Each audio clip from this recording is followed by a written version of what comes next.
wabarakatuh. Bertemu lagi dengan aku Yusra di Review Official. Nah, gimana nih kabarnya buat teman-teman semua? Semoga dalam keadaan sehat-sehat ya. Nah, kembali di sore hari ini kita akan kembali berdiskusi seputar isu-isu yang hangat yang sering diperbincangkan oleh di tengah masyarakat akhir-akhir ini. Salah satunya yang masih menjadi trending topik adalah soal mural. Nah, ini mural dan graffiti gitu. Nah, sebenarnya apa sih menjadi masalah dari mural ini? Apalagi yang booming itu adalah 404 not found yang ada di Tangerang gitu. Beberapa mural yang tersebar di beberapa daerah ya, seperti di Pasuruan, di Banjarmasin, kemudian di Tangerang ada juga beberapa gitu, dan lain-lain. Nah, untuk mengupas ini semua, aku tidak sendiri, di sini aku sudah ditemani oleh salah seorang seniorku, aku yang sangat kritis ya, yang revolusi dia Bang Faris. Assalamualaikum Bang Faris. Waalaikumsalam warahmatullahi wabarakatuh. Waduh, sehat ya Bang ya? Alhamdulillah sehat sekali nih. Ini semangat nih, sesuai dengan itunya nih. Langsung nih Bang, Heeh. soal mural ini kan. Nah, kira-kira ini kan heboh sekali mural Bang. Yang paling apa ya, yang paling menjadi sorotan itu adalah 404 not found yang ada di Tangerang gitu kan. Sampai dihapus, sampai yang membuat mural itu dicari sama polisi, polisi itu diburu. Istilahnya kalau kata Humas Polresta Tangerang itu jemput bola gitu. Nah, menurut Abang sebenarnya dengan adanya mural 04 not found ya, ini 04 not found, apa sih Bang, di mana salahnya gitu? Apakah dari kontennya atau lokasi mural itu sendiri atau seperti apa gitu? Ya kalau dari perspektifku ya. Nah, kalau dari perspektifku itu ya pertama kan ada norma-norma yang ada peraturan daerah lah secara ininya. Aturannya itu ada peraturan daerah yang harus kita penuhi. Misalnya tidak boleh melakukan kerusakan di beberapa tempat itu kan diatur di Perda. Itu yang menjadi kemarin menjadi kursus lah di kursus ini. Nah, akan tetapi yang menjadi ini menjadi studi kasus untuk membuktikan bahwa tindakan penghapusan mural atau grafiti ini itu bukti nyata bahwa kemunduran demokrasi, ruang kebebasan berekspresi dan berpendapat yang terus menyempit itu menunjukkan bahwa pemerintah semakin anti terhadap kritik masyarakat. Kayak gitu sih secara gambaran umumnya. Karena kan itu eh, polisi turun tangan untuk menghapus mural-mural tersebut. Seperti itu, Dis. Iya, iya. Ini menarik soalnya soal mural ini kenapa harus polisi yang turun gitu Bang? Padahal kalau berbicara seperti baleho, mural atau apapun itu kan kewenangan dari Perda ya. Maaf, turunan Perda itu ada Satpol PP gitu. Nah, tapi kenapa sampai polisi yang turun gitu? Dan bahkan yang miris itu menyebutkan 404 not found itu presiden itu disetarakan seperti lambang negara gitu. Setuju nggak Bang kira-kira dengan narasi? Ya kalau aku sih nggak sepakat karena kan yang seharusnya turun itu bukan polisi turun tangan itu merupakan hak dari pemerintah daerah yang mana tangan pemerintah daerah untuk mengamankan ya Satpol PP itu sendiri kalau semisal itu melanggar aturan seperti itu.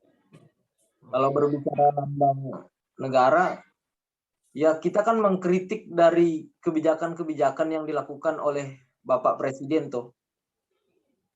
Nah, makanya kita membuat kritikan-kritikan mungkin karena di media sosial kita akses berpendapat sekarang takut mungkin teman-teman yang melakukannya di media sosial.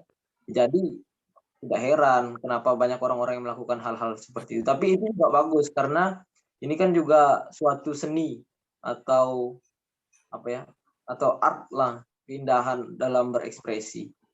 Bagus juga kan, tetapi mungkin yang salah tadi penempatan dari karya seni itu tadi. Oke. Ya aku setuju, karena begini, kalau aku lihat juga gitu Bang, yang bisa menganalisa gitu. Sebenarnya kalau dari kontennya itu nggak ada persoalan, karena memang yang kita persoalkan ini adalah presidennya, bukan Jokowinya gitu. Meskipun nama Jokowi selalu melekat dengan kata presiden, tapi yang kita kritik ini adalah jabatannya kan gitu. Jadi baper lah dengan adanya mural atau grafiti seperti ini. Kemudian kalau berbicara soal lokasinya, Bang, setelah aku cari tahu sebenarnya lokasi itu menjadi apa ya, seperti tempat yang memang apa, kayak tempat coret gitu, Bang. Jadi sebenarnya selama ini juga nggak dipersoalkan kalau seandainya ada seniman jalanan yang membuat grafiti di sana atau, coret-coret yang nggak jelas malah gitu. Tapi ini kan bernuansa alarm demokrasi gitu dengan ada yang mural. Tapi nggak tahu ya, apa yang dipersoalkan. Coba kalau seandainya mural itu kita buat lagi gambar atau grafiti di situ, gambarnya, mendukung presiden. Kira-kira itu dipersoalkan nggak? Kalau memang itu adalah soal tempat gitu. Kira-kira apakah, itu akan dipersoalkan? Kalau saya dipersoalkan otomatis itu akan dihapus gitu. Kalau seandainya bicara konten, artinya memang ada yang tersinggung dengan adanya konten gitu, 404 not found itu sendiri gitu. Nah, di samping itu juga Bang yang menjadi apa ya, yang menjadi perdebatan ya, kata-kata presiden lambang negara, presiden sebagai lambang negara.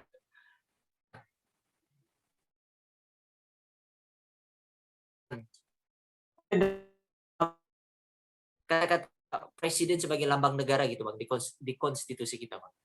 Kalau nggak salah ya di Undang-Undang pasal Undang-Undang 1945 pasal 1 ayat 3. Nah, itu kan Mhm, di tahun 2009 juga ada tentang lambang negara itu. Ada katanya yang lambang negara itu merupakan, bendera, bahasa, dan lambang negara juga serta lagu kebangsaan. mhm, Lambang negara itu bukanlah tapi Garuda Pancasila. mhm. Jadi kalau kita berbicara presiden, presiden itu benda hidup, tidak mungkin dia menjadi lambang negara. Kalau kita berbicara Jokowinya, tapi kalau kita berbicara tentang jabatannya, ya memang jabatan presiden di Indonesia ini merupakan, apa namanya, simbol atau lambang dari negara. Oke Makanya oke. kalau kita ngedeknya presiden Indonesia misalnya, eee, tapi kita bukan kritik jabatan apa namanya, kebijakannya itu menjadi hal yang ini juga salah juga. Tapi yang kita kritik kan sebenarnya kebijakan-kebijakan yang sudah dilakukan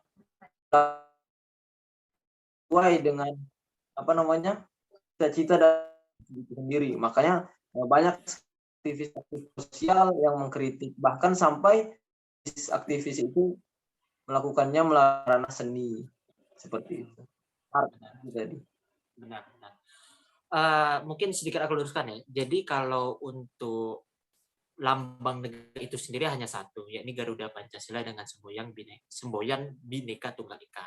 Nah, untuk simbol-simbolnya itu ada 3, yakni ada bendera merah putih, lagu kebangsaan Indonesia, dan, apa namanya, bahasa persatuan bahasa Indonesia.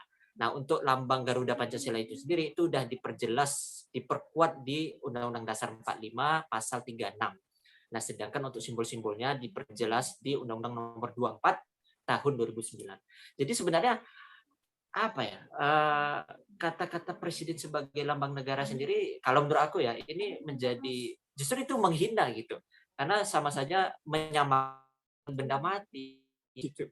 Jadi apa namanya, lambang dan simbol negara benda mati, tapi esensinya gitu, Bang. Kan gitu ya, substansi pada lambang maupun simbol itulah yang disucikan, pada, negara gitu. Tetapi presiden itu lagi-lagi itu hanya sebuah jabatan dan maksud dan tujuan musisi musisi jalanan, seniman jalanan ini dengan adanya mural itu kan, hanya mengkritik gitu ya, Bang, ya. Kita sepakat itu. Nah, kemudian ada pihak-pihak yang mengatakan, apa ya, ini pasal penghinaan, ini masuk dalam pasal penghinaan gitu. Sedangkan untuk pasal penghinaan presiden sendiri ya, Bang, ya, itu sudah dicabut, itu pasal 134 dan 135 kalau tidak keliru ya, di KUHP itu sudah dicabut oleh, MK. Nah, tapi ada selalu orang mengaitkan dengan pasal 310 KUHP gitu. Nah, yang jelas ini delik aduan gitu. Presiden Jokowi ya, itu kalau seandainya memang merasa tersinggung, silakan melaporkan sendiri ke polisi. Nah, maksudku di sini, ini oke, orang karena ini pasalnya delik aduan ya, Bang, ya.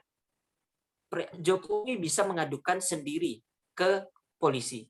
Nah, yang ingin kutanyakan itu adalah apakah Jokowi ini kira-kira Jokowi ini tersinggung nggak sih, gitu dengan adanya mural itu?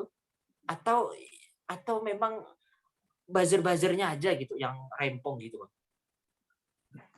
Ya kalau ini kembali lagi ini menurutku kalau semisal ya tersinggung itu kan sifat apa namanya, sifat bawaan manusia, setiap manusia itu punya rasa bisa tersinggung, bisa sakit hati itu bebas.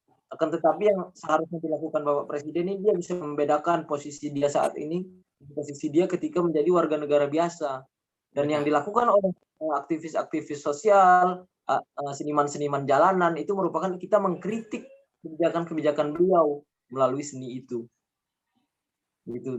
Terus ini juga apa namanya, yang kalau kita berbicara etika dan sopan santun itu kita berbicara perbuatan. Akan tetapi ini bukan hanya apa substansinya ini bukan hanya perbuatan, akan tetapi juga di sini merupakan pemikiran. Kalau kita berbicara etika itu tidak bisa masuk ke dalam pemikiran karena beda etika sama pemikiran. Etika itu berbicara tentang perbuatan, sedangkan pemikiran berbicara tentang paradigma di dalam akal sehat kita. Yes. Setuju, sepakat nih. Karena ya betul juga ya kata Bang Faris ini. Sebenarnya bukan hanya mural-mural lain yang sebenarnya tidak menghina presiden lah atau menghina Jokowi secara langsung gitu atau menyindir pemerintah secara langsung gitu kan. Contohnya Tuhan aku lapar itu juga mural gitu kan. Itu kan nggak sifatnya tidak menghina Jokowi ataupun presiden gitu kan. Tapi itu juga dihapus gitu loh. Itu padahal bentuk ekspresi akibat kebijakan yang kalau kata Rocky Gerung dungu gitu kan, akhirnya orang lapar gitu. Nah, tapi harus dengan apa lagi kira-kira menurut Abang kita harus menunjukkan, mengekspresikan ini gitu Bang. Karena turun ke jalan alasannya PPKM, Covid gitu kan. Melalui media sosial UU ITE dan gitu. Nah, sekarang lewat mural pun itu dipersoalkan. Harus lewat mana lagi Bang kira-kira kita mengkritik gitu Bang? Kalau semuanya itu pasti ada ininya ya, ada kemungkinan-kemungkinan terburuknya. Yang menjadi poin utama itu sebenarnya kalau kita berbicara tentang gerakan ya, kalau kita berbicara tentang gerakan itu sebenarnya bagaimana caranya kita bisa berani dan solid dalam masa yang seperti ini. Maksudnya kalau cuma segelintir orang yang bergerak untuk mengadvokasikan, untuk mengatakan bahwa kebijakan presiden itu salah, itu pasti akan dibungkam oleh oligarki-oligarki yang mendukung dari jabatan tersebut, seperti itu. Benar, Kita udah benar. solid, seluruh masyarakat bukan hanya elemen mahasiswa ini apa namanya? Bukan hanya elemen mahasiswa yang bergerak, akan tetapi seluruh elemen masyarakat, ada pemuda, ada mahasiswa, ada masyarakat miskin kota misalnya. Itu pasti aku yakin kita bisa merubah Indonesia ini lebih baik lagi ke depan, seperti itu. Benar, benar. Berarti kuncinya berani ya. Karena kemarin juga aku menonton ya Bang ya di beberapa YouTube, di kanal YouTube gitu kan. Kunci untuk mengkritik itu ada 3. Pertama berani, yang kedua cerdas, yang ketiga kreatif. Kalau tiga-tiga ini udah ada, insya Allah ini bisa dipertanggungjawabkan gitu. Jadi dengan apapun kita mengkritik, kalau kita punya modal 3 ini, ini pasti kita aman gitu. Meskipun kita dipersoalkan. Gitu kan. Nah, kemudian nih Bang, kalau memang seandainya kondisinya udah sedemikian sedemikian sulit gitu, orang mengekspresikan tuh susah gitu. Nah pertanyaannya tuh kira-kira kalau memang tidak bisa lagi, tidak ada ruang atau tempat untuk mengkritik gitu bang, kira-kira apa yang bisa kita lakukan gitu bang? Minimal dalam kondisi pandemi ini ya, kita ini mau makan gitu loh, rakyat ini mau makan. Gitu. Itu gimana menurut abang? Ya kalau kita melihat histori ya, di mana 98 itu dulu juga apa namanya, merasakan krisis moneter, banyak orang-orang kelaparan juga kan karena krisis itu. Ya, jadi nanti bisa saja kita ini turun ke jalan apa namanya, sekarang sedang mengalami pandemi negara kita ini, bahkan dunia, tapi bisa saja kita itu turun ke jalan. Karena apa namanya, berbicara tentang perut ini sudah tidak ada yang bisa menghalangi, bahkan Tuhan sendiri tidak ada menuliskan dalil-dalil tentang larangan kita mencari makan. Dan juga konsep apa namanya alamiah manusia ini ketika dia lapar ya udah pasti dia akan melakukan segala cara untuk memenuhi kebutuhan-kebutuhannya. Bahkan bahkan juga membunuh membunuh, lawan apa namanya, membunuh orang lain itu bisa dilakukan oleh manusia kalau tidak ada aturan. Makanya lahirlah agama, lahirlah aturan-aturan negara untuk menghalangi sifat alamiah manusia itu. Oke. Artinya memang kemungkinan untuk meluapnya kekesalan atau emosi masyarakat itu ada gitu Bang ya? Sangat sangat sangat berpotensi kalau pemerintah terus, apa namanya, kebijakannya terus seperti ini pasti akan ada tendensi yang muncul dari masyarakat secara luas. Hmm, iya iya. Nah, kemudian kita mengaca kepada negara tetangga kita gitu Bang. Perdana Menteri Ya. Malaysia itu baru tanggal 16 ya, tanggal 16 sehari sebelum HUT RI, itu mengundurkan diri kan ya sebagai perdana itu udah nggak dapat lagi membendung kekesalan pada pemerintah yang gagal, menangani pandemi gitu. Nah, akankah gitu Bang, saya semoga ini tidak dikriminalkan ya, akankah, akan terjadi memang Indonesia merasakan hal serupa gitu sebelum 2024 seperti hal yang terjadi di Malaysia? Wah, itu kan kita tidak bisa meramal ya, tapi kalau melihat gerakan mahasiswa yang belakangan ini condong apa namanya, condong kalau bisa dikatakan itu karena mungkin pandemi juga ya, mungkin condong apa, condong menurun gerakan aktivitas-aktivitas mahasiswa melakukan aksi. Tapi bisa saja ketika memang tendensi ini, apa namanya, kisruh ini semakin membesar atau meluap, bisa saja terjadi aksi-aksi besar lagi dan kemungkinan kalau kita berbicara kemungkinan mundurnya Bapak Presiden ya terjadi. Mungkin kita bisa katakan, eee, ya tapi masih ini sih, apa namanya, kalau kita berbicara kan harus memiliki data juga. Benar. Tapi kemungkinan-kemungkinan pasti akan ada seperti itu. Oke oke. Nah, terakhir nih Bang, kira-kira apa pesan Abang kepada seluruh elemen bangsa gitu Bang, kepada masyarakat yang sudah kecewa gitu, semuanya sudah kecewa, sudah apa ya, saya nggak mengatakan semua sih, tapi mayoritas itu sudah kecewa. Meskipun banyak data yang mengatakan, "Wah, tingkat kepercayaan masih ada," gitu. Bahkan kemarin, BPS ya terang-terangan malah mengatakan, "Ekonomi kita bangkit 7%." Kok bisa gitu ya? 7% itu kalau seandainya semuanya baik-baik gitu, Mas, semuanya kenyang, tapi ini lapar, banyak di-PHK, tapi kok BPS malah mengeluarkan data yang bohong gitu, bullshit gitu. Nah, kira-kira pesannya apa Bang untuk seluruh, masyarakat Indonesia Bang? Kalau pesannya mungkin ya tadi, mungkin kita tetap, ketika melihat suatu kasus kita tetap bertabayun, karena kita tidak ingin ada konflik di antara rakyat sendiri, konflik di antara tatanan masyarakat sendiri, seperti itu. Karena kan kita paling menghindari namanya perang saudara tuh. Walaupun sekarang perangnya itu melalui media, melalui, eee media digital seperti itu ya. Nah, yang menjadi pesannya lagi mungkin, ya itu tadi, kita khususnya mahasiswa ya, khususnya mahasiswa-mahasiswa secara umum, ayo sama-sama kita melakukan riset, melakukan, diskusi-diskusi untuk kaji masalah negara. Karena jika kita tidak sadar tentang hal-hal seperti ini, maka bisa saja 10 tahun atau 20 tahun lagi negara kita sudah tidak ada, seperti itu. Makanya monggo kita sama-sama rapat, bangun solidaritas kembali, bersama-sama kita bersama membangun negara Indonesia lebih baik.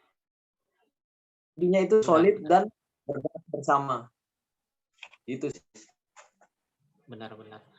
Ya saya kira memang, aku sepakat dengan apa yang Abang sampaikan bahwa kita mahasiswa, kita generasi muda harus, turun tangan, kita harus, menjalin solidaritas karena apa? Karena di masa Orde Lama, mbah-mbah kita dulu sudah membuktikan gitu, rezim otoriter di tahun 66 runtuh. Orang tua kita juga di tahun 98 berhasil meruntuhkan, otoritarianisme di, Orde Baru. Nah, saatnya kita gitu. Jadi kita seperti dapat jatah juga sebenarnya. Ini waktunya. Silakan anak-anakku, cucu-cucuku bergerak gitu. Nah, oleh karena itu untuk teman-teman semua generasi muda Indonesia, ayo kita ambil peran ya, sebisa mungkin kita mengambil peran untuk melakukan perubahan yang lebih baik terhadap Indonesia. khususnya kondisi ekonomi, politik, sosial yang sudah semakin kacau akibat pandemi dan kebijakan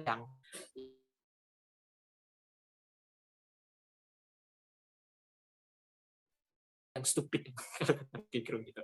Jadi dengan apapun kita bersuara, melewat apapun medianya, terus apa namanya ya, terus suarakan, terus gejolakan, karena dengan itulah insya Allah Indonesia akan berpotensi untuk menatap masa depan lebih baik ke depannya.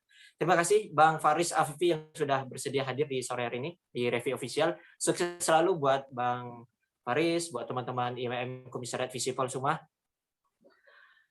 Itu dia teman-teman semua diskusiku dengan Bang Muhammad Faris Afifi di sore hari ini. Pesanku kepada teman-teman semua untuk tetap pertama menjaga protokol kesehatan, yang kedua tetaplah mengambil peran dalam upaya mempertahankan demokrasi, karena dengan itulah kita akan menatap masa depan Indonesia yang lebih baik untuk kedepannya. Terima kasih, see you next video. Assalamualaikum warahmatullahi wabarakatuh.